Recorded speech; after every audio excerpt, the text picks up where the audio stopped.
મારું નામ રમેશભાઈ જોતારામ ચૌધરી છે. હું બોપલમાં રહું છું, બોપલ અમદાવાદ. મારી ઉંમર છે 60 વર્ષ. ઇન્સ્ટામાં અને યુટ્યુબ ઉપર છે રેસ્ટોની હોસ્પિટલનું જેના ઓપરેશન બાબતે જાણકારી મેળવી હતી અને એના ઉપરથી હું અહીં ડૉક્ટરને મળવા આવ્યો હતો. ત્યારબાદ મેં ઓપરેશન પહેલા 2 વર્ષથી મને પગમાં પેઇન રહેતું હતું. ધીરે ધીરે પેઇન વધતું ગયું અને છેલ્લે તો જેને મને પેઇન અસહ્ય થતું હતું.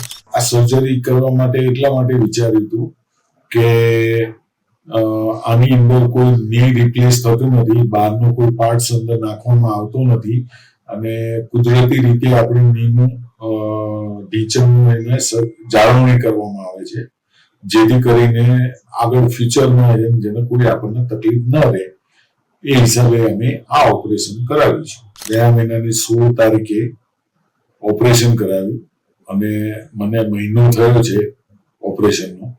અને આજે હું મારે મોટા બેલ્ટ બાંધ્યો હતો એમાંથી નાના બેલ્ટમાં રિપ્લેસ કરાવવા માટે આવ્યો છું અને મને કોઈ પણ જાતનું પેઇન છે નહીં હાલ.